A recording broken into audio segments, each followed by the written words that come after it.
Me apresentando, né? Meu nome é Eduardo Munari. Eu atuo hoje como coordenador Tech Manager no Itaú. Eu estou no Itaú faz 10 meses, então muito do que eu vou mostrar aqui já estava pronto quando eu cheguei, e eu estou apoiando o pessoal nos novos caminhos aí que a gente está trilhando, beleza?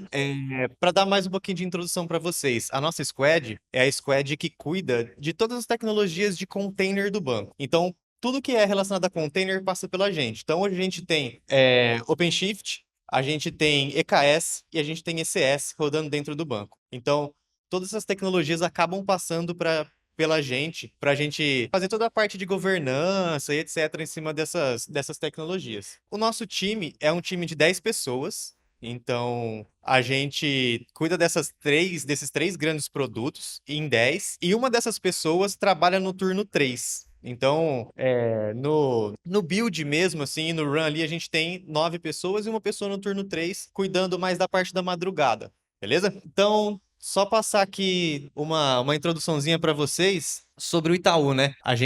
Eu mesmo tenho pouco tempo de Itaú, a gente acaba esquecendo algumas coisas que são muito importantes. O Itaú, além de ser um banco, é um banco de 100 anos. Então, o Itaú tem toda uma história, passou por muitas evoluções e revoluções, e para estar hoje nessa vanguarda da tecnologia como tá, né? Então, o comprometimento do Itaú é encantar os clientes, né? Com serviços tanto físicos e digitais. O Itaú hoje é o único banco, né, da América Latina que está no índice do Dow Jones, que é um índice que olha além do só da empresa, né? Olha como que essa empresa se preocupa com sustentabilidade, impacto social e todas essas outras coisas que impactam no futuro, né?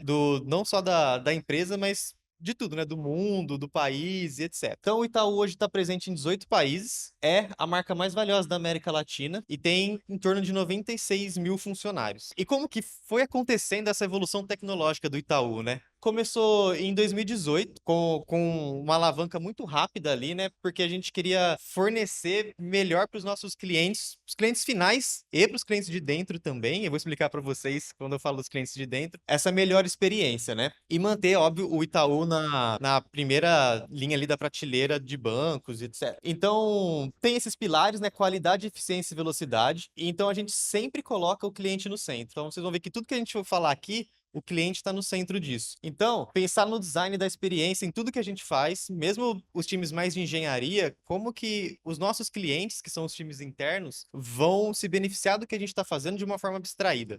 Focando sempre em tecnologia. Então, como que a gente traz a tecnologia e constrói tudo isso em cima da tecnologia? Produto, é uma visão de produto que eu vou mostrar para vocês aqui a linha do tempo, mas hoje e já há algum tempo, a gente olha tudo como um produto. Então, a gente brinca muito do tomar cuidado com o Tech for Tech. Ah, essa ferramenta aqui é nova, vou colocar. Calma, faz sentido colocar? A gente consegue produtizar. Porque vocês viram, 96 mil funcionários. Tudo que a gente coloca cresce muito rápido e se espalha muito rápido. A gente tem que tomar muito cuidado com esse tipo de escolhas que a gente faz. A parte de dados e IA. Então, a gente vai falar como que a gente está integrando essa parte de dados e IA no nosso modelo de trabalho e nas ferramentas que a gente está construindo também. Então, fazendo uma comparação aqui, né, de 2018, que foi quando começou toda essa iniciativa para 2024, a gente conseguiu derrubar em 99% os incidentes com alto impacto na experiência do cliente. A eficiência, a gente conseguiu diminuir 52% no custo por transação. E velocidade, a gente conseguiu aumentar em 1900% as nossas entregas, os nossos deploys, a disponibilização de novas features. Então, imaginem, para um banco desse tamanho, com essa idade, isso é um marco muito, muito legal de passar. Então, aqui é aquela linha do tempo que eu falei para vocês. A gente falou de 2018, né? Se vocês olharem aqui, a gente começou com uma cloud privada do banco entre 2017 e 2018, que era o on-prem do banco. Foram criados vários data centers, o Itaú tem data centers gigantescos. Começou a usar a cloud privada. Entre 2018 e 2019, entrou a cloud pública no banco. Então vocês imaginam que aqui era algo muito muito restrito, porque era algo que ainda estava aprendendo a fazer, que não estava disponível para todo mundo. Então o pessoal ainda tinha muita coisa na cloud privada. E vocês vão ver quando eu vou falar da nossa estratégia de paz, começou em 2019. Então lembrem-se desse momento aqui. Entre 2020 e 2021 começou o modelo de operação baseado na nuvem. Foi quando começou a alavancar a utilização de nuvem mesmo dentro do banco, deixar isso aberto para todo mundo. Aqui entre 21 e 22 foi quando entrou o modelo de plataforma e produto, que é isso que eu estava falando para vocês. Como que a gente trata tudo como produto? As plataformas como produto, os mecanismos de engenharia como produto, para os times conseguirem usar. Muito ligado, foi até legal a palestra do Salatino ser antes dessa, por aquilo que ele estava falando. Como que eu entrego isso sem, por exemplo, meu desenvolvedor precisar saber usar o Kubernetes, usar o Argo CD, como que a gente produtiza essas coisas e deixa abstraído. Aqui entre 22 e 23, 50% dos serviços já estavam na cloud, e aqui no final de 24, está dando para todo mundo ver, 65% dos serviços já estavam na cloud. E aí, eu acho que vocês devem ter visto, né, no reInvent, o Guerra fez essa declaração lá que até 2028 estaremos 100% na cloud. Então, ainda tem bastante coisa que a gente está movendo, que está naquela cloud privada que eu comentei, mas até 2028 a gente pretende mover tudo para cloud. Essa foi uma apresentação breve aqui sobre o Itaú, sobre a história, muito nesse esquema que eu falei. É um banco de 100 anos que está lutando aí na vanguarda de tecnologia, beleza? Falando agora da nossa estratégia de inner source. Aqui eu vou falar um pouquinho bem rápido, assim, só vou mostrar para vocês uma ordem de grandeza do que a gente tem de ECS e a gente já cai no EKS, beleza? Então, de ECS, a gente tem 12 mil clusters rodando, 31 mil services e aproximadamente 43 mil tasks. De EKS, e aí eu vou fazer um drill down dentro do EKS, que é o nosso foco aqui, a gente tem 1.300 clusters. E aí eu vou explicar para vocês o que isso significa. Desses clusters, a gente tem 72% usando o nosso inner source e 28% não usando o nosso inner source. O que é legal aqui? O inner source, ele não é obrigatório no banco, apesar de ser recomendado, que é onde a gente coloca todas as boas práticas, faz todas as abstrações e deixa mais fácil para os usuários usarem. No modelo de inner source, os times têm uma conta deles na AWS, eles usam o nosso inner source e sobem os clusters nas contas deles e eles administram. Então, esses times, eles geralmente têm um time de SRE, eles têm um time que cuida e manja do Kubernetes e sabe operar. Então a gente faz esse handover para eles. Mas quando eles precisam, caso de algum incidente, alguma coisa, a gente sempre apoia eles também. Esse inner source nosso, ele é feito para o gerenciamento de cluster, né? Ele é hoje feito em cima de Terraform. Então a gente entrega os clusters EKS em cima de Terraform.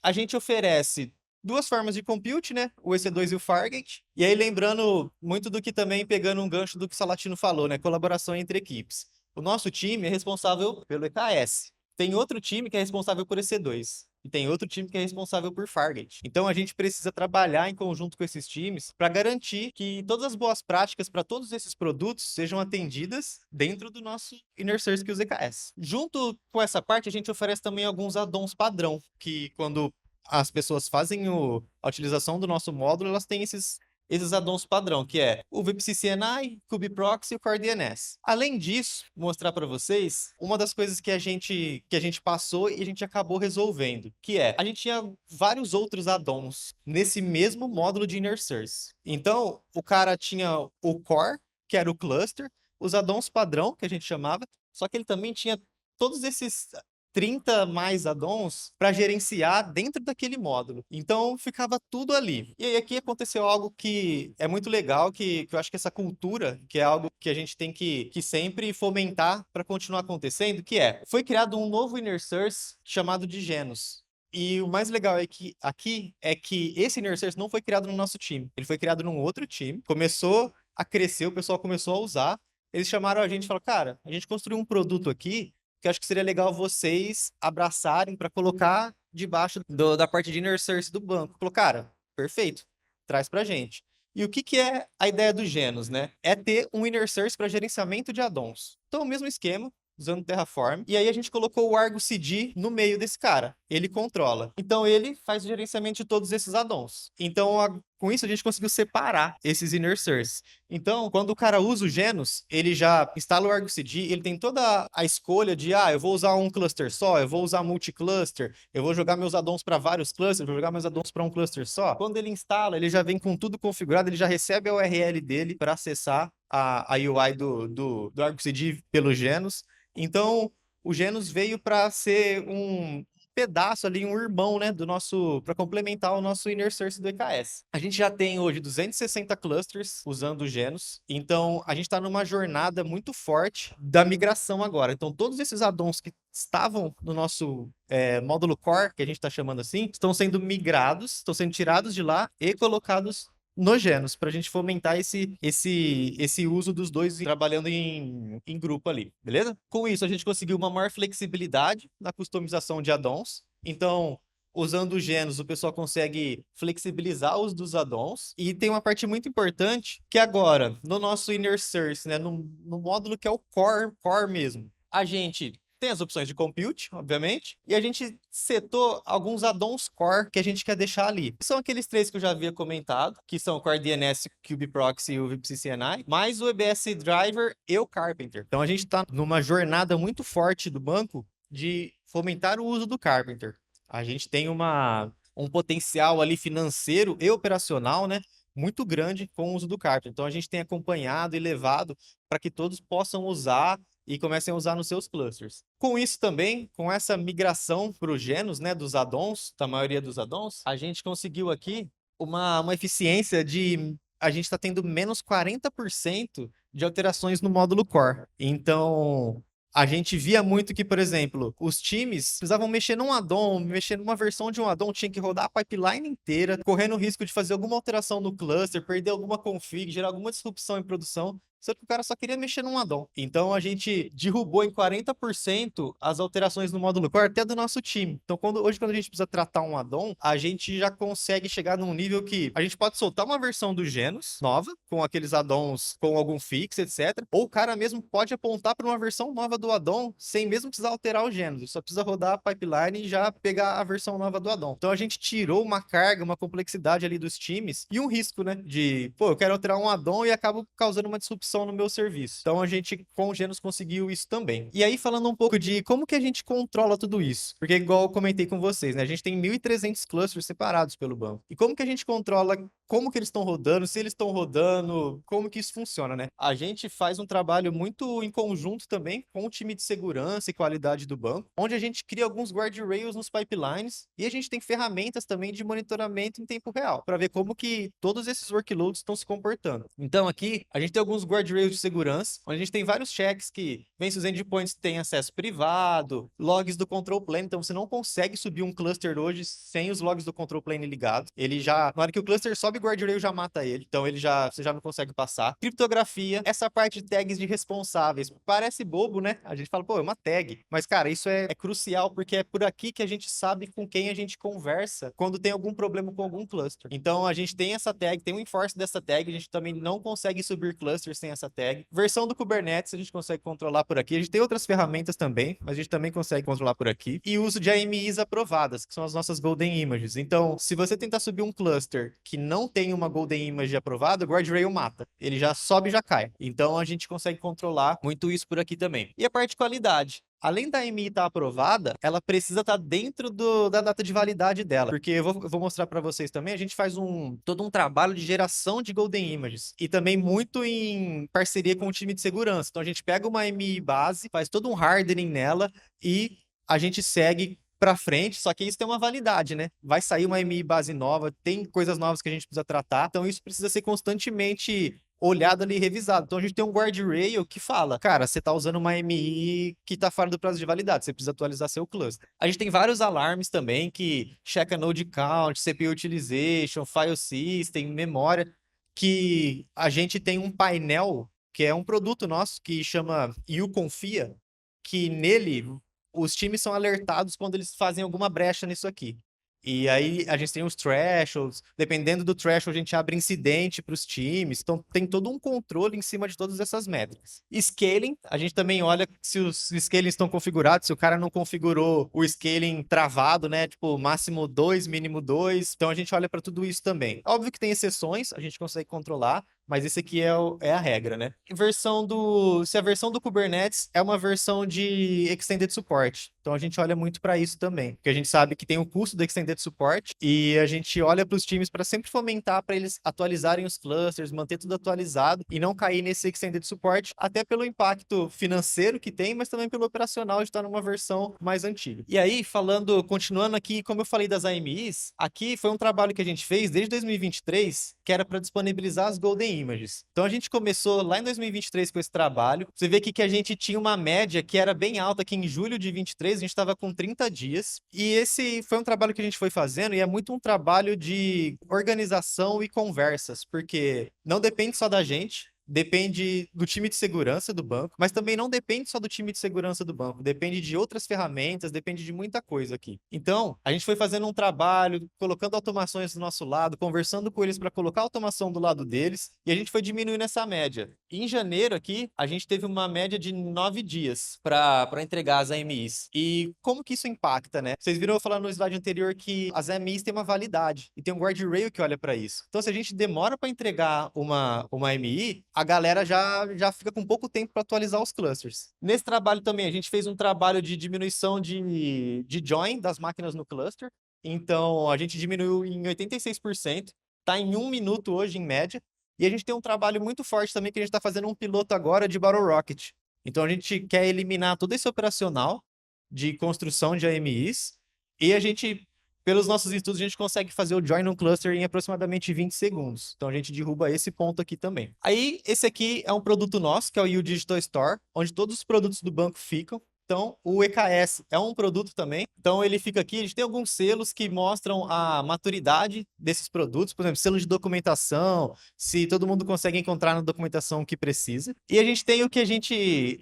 tem um amigo do nosso time lá que batizou, que é o que a gente chama de Colaboratec, que é o Stack Overflow do banco, onde o pessoal posta dúvidas e não necessariamente a gente precisa responder. Os outros times vão respondendo e o pessoal vai se ajudando. Às vezes a gente olha e já tá lá longe a discussão e já foi, já resolveu. Esse foi uma visão por cima do nosso Inner Source.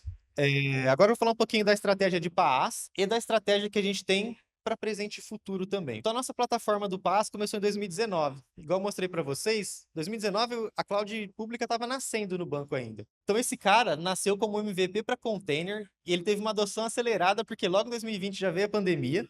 Ele foi feito com máquinas de reserva técnica do nosso on-prem. E aí, o que a gente sempre olhou para ele, né? Sempre pensar em tecnologia, igual eu falei para vocês, cliente no centro e automação. Então, a ideia aqui é foco na engenharia para fornecer uma plataforma estável e resiliente, entender com os nossos clientes internos o que eles querem de funcionalidades novas, então sempre ter o cliente no centro aqui, autosserviço para operar esse cara com segurança, que eu vou mostrar para vocês o tamanho disso e a gente não pode mexer nisso manualmente, e abstração. Então, o que a gente precisa abstrair para os nossos clientes? Então, eu trouxe aqui uma visão dessa plataforma, porque esse ano a gente fez um trabalho de migrar ela do on-prem para a AWS. Então, hoje ela é 100% AWS. Então, em desenvolvimento, a gente tinha 2 clusters, que a gente está migrando agora para um cluster só. A gente tinha ido para uma estratégia de ter um cluster em North Virginia, mas a gente está voltando para São Paulo agora, para diminuir a latência dos serviços e algumas outras coisas que a gente encontrou no caminho. Esse ambiente de desenvolvimento, ele tem umas 3.000 pods rodando entre apps e infra, 107 EC2, e a gente já está fazendo um trabalho de trocar esses caras e usar Graviton. Então, a gente está fazendo isso incremental para os outros ambientes. O ambiente de homologação, um cluster só, aproximadamente 5.000 pods, 153 EC2 e já estamos com 7% de Graviton. Esses ambientes, inclusive, eles têm todo um trabalho de eficiência que eles desligam todo dia à noite, ligam de manhã no outro dia, desligam no final de semana e os times têm um controle. Eu não preciso desligar a minha... Eu não quero que desligue a minha aplicação porque eu vou usar. Eles conseguem controlar. A gente não desliga o ambiente, a gente desliga as aplicações e eles têm esse controle de tirar desse desligamento. E aqui o ambiente de produção. A gente tem um multisite, ele roda em 3 AZs diferentes, a gente tem aproximadamente 43.000 pods rodando, 1.069 EC2, e a gente está fazendo esse rollout para começar a usar Graviton aqui também. Então, a gente está pegando as janelas de upgrade. Quando a gente chegar na versão que suporta Graviton aqui, a gente começa a rolloutar os Gravitons aqui também. A gente ainda não adotou muito Graviton, porque a gente precisa que esse cara suporte o Graviton para a gente colocar na esteira para as aplicações conseguirem usar. Por enquanto, a gente está só nos nossos nodes de infraestrutura. Aqui é uma visão do usuário da nossa plataforma.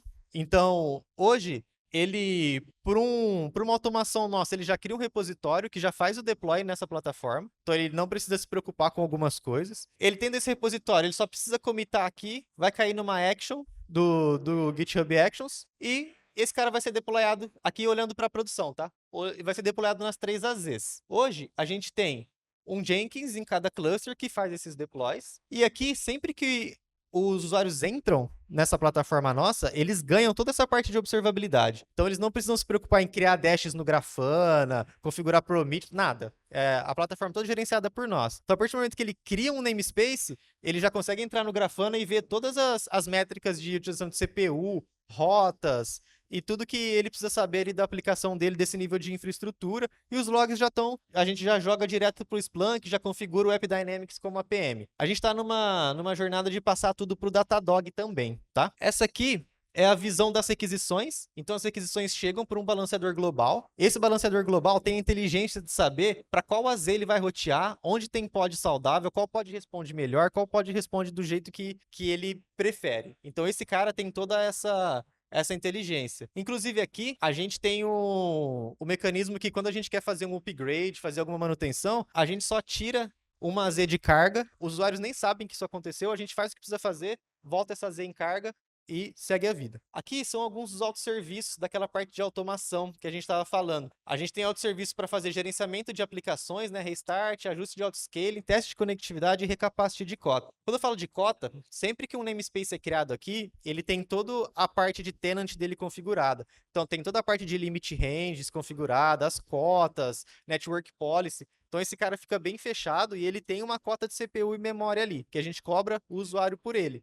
Então, se o cara tá tendo algum evento, alguma coisa, ele precisa aumentar essa cota dele, ele tem um autosserviço para fazer isso. Aqui, falando um pouquinho dos autosserviços, a gente tem esses autosserviços com uma média de 14 mil execuções nos últimos 3 meses. Então, vocês imaginam, vai ter uma Black Friday, vai ter alguma coisa, pô, eu vou acionar o time de infra. Não, os caras conseguem vir aqui, fazer um recapacity de cota, ajustar um auto-scaling, e já era. Segue a vida, nem precisa acionar a gente, não gasta tempo com plantão, não perde tempo com nada e não impacta o usuário. Às vezes, por exemplo, eu tenho um deployment que usa um banco de dados, aquele banco de dados caiu, travou meus pods. Putz, preciso avisar o time de infra. Não, você entra por aqui, roda um rollouta todas as suas pods, restarta todas as suas pods, já se conecta no banco de novo e você tira qualquer disrupção que você tinha para o usuário. Então, esses autosserviços, eles trazem muito a visão que a gente tinha lá de cliente no centro e automações, que é aquela parte que a gente falou. Então, como a gente usa a tecnologia para facilitar a vida de quem está usando a nossa plataforma e de quem é impactado por quem usa a nossa plataforma, porque a gente tem o cliente interno e o cliente externo aqui, beleza? Aqui também é o PaaS na visão dos produtos. O PaaS, inclusive, ele tem um selo de resiliência, então ele passou por todos os testes de resiliência do banco e ele foi aprovado. Então ele é uma plataforma muito robusta. O PaaS hoje tem todas aquelas pods, 89% do que roda no PaaS hoje é Tier 0, 1 ou 2. Então é uma plataforma muito crítica que tem serviços muito críticos também, beleza? E aqui também é a parte do Stack Overflow interno nosso, que tem dúvidas específicas do PaaS. E aí eu vou aproveitar esses últimos minutinhos aqui para falar sobre o que a gente está pensando na evolução e no futuro. O que a gente tem aqui? A nossa ideia de criar plataformas resilientes. Vocês já devem ter visto alguns reinvents para trás. Foi levado o Camada Zero do Itaú, que é uma plataforma resiliente para aplicações Tier 0, arquitetura celular, é uma coisa muito da hora. Quem não conhece, olhem no Reinvent, tem a palestra lá do Rua, falando sobre o Camada Zero. E a gente pretende seguir nessa linha de plataformas resilientes. Então, a gente se inspira muito nisso, né? Muito pegando o que o Salatino também falou. Equipes de plataforma, abstraindo a complexidade de infraestrutura dos times de produto, né? Então, fornecendo como produto as nossas plataformas com um portal na frente. E é sempre legal falar, né? A gente fala muito sobre abstrair complexidade, né? A gente abstrai para os clientes, a gente traz para cá. E aí, como que a gente guarda isso em caixas para que isso não vire um fardo para a gente também? Aqui tem um outro desenho também muito legal do Spacelift, que é a plataforma como o ponto de interação aqui. Então, os times de plataforma interagem com a plataforma para construir coisas dentro dessa plataforma, né? E os times também fazem o uso do self-service dessa plataforma. Como que a gente está pretendendo seguir? A gente quer pegar uma visão de criar um control plane. Isso aqui já está em construção, a gente já está fazendo. Então, a gente utilizando o nosso próprio inner source EKS, nosso próprio inner source do Genus, a gente construiu um control plane para cuidar de toda essa parte de gerenciamento dos nossos workloads. Então, a gente tira dos clusters de aplicação o fardo de lidar com ferramentas de deploy. Então, aqueles Jenkins que estavam aqui saem e os deploys ficam por aqui. A gente está numa visão muito de control planes e runtimes. Então, isso aqui, a ideia é que seja um runtime. Hoje a gente usa OpenShift, mas a gente quer ter EKS, AKS, qualquer coisa que a gente quiser aqui, desde que seja Kubernetes, e o usuário não precisa saber. Então, a gente está indo para essa linha. Essa parte do GitOps, que a gente quer mudar a jornada para deixar o GitOps para agilizar para os times. Então, é uma mudança muito grande. A gente tem mais de 2.700 repos para fazer essa virada de chave. E aí a gente está seguindo muito nessa de ter um portal na frente de tudo. O Itaú tem o StackSpot, que é o nosso portal que já tem AI integrado. Tem a parte do StackSpot AI e tem a parte do StackSpot EDP. Então, como que a gente faz o usuário conversar com o nosso portal? A gente tem um control plane e a gente tem os runtimes. Então, se a gente for evoluir nessa visão, o usuário conversa com o portal, tem um control plane e ele cuida de runtimes. Então, esse control plane, ele se preocupa em spinar runtimes e gerenciá-los. Então, se eu tenho um runtime e quero tirar aplicações dele e jogar para outro, isso tem que ser totalmente transparente para os usuários. Eles não têm nem que saber que isso aconteceu. Como eu mostrei para vocês que tudo é muito grande aqui, a gente tem a mania de sempre estourar limites. Então, a gente sempre se preocupa muito com isso. Então, a nossa estratégia é ter um control plane de control planes, que é o que a gente chama de meta control plane. Esse cara vai spinar vários control planes que cuidam dos seus runtimes. Então, a gente diminui a carga nesse control plane único e cria control planes especializados para cuidar dessas cargas. Beleza? E aí é isso, para finalizar, né? A gente quer construir essas plataformas resilientes, muito focada em engenharia de software e confiabilidade, sempre visando a eficiência operacional e financeira e reduzir a carga cognitiva e evoluir por meio do feedback dos nossos clientes, né? Como um produto mesmo. E sempre olhando para métricas e bem naquela ideia que eu falei do começo de construir produtos. Então aqui a ideia é construir produtos que resolvam os problemas do cliente, seja um cliente interno quanto o nosso cliente externo, que é quem a gente quer sempre que use os nossos produtos. Obrigado, pessoal. Valeu.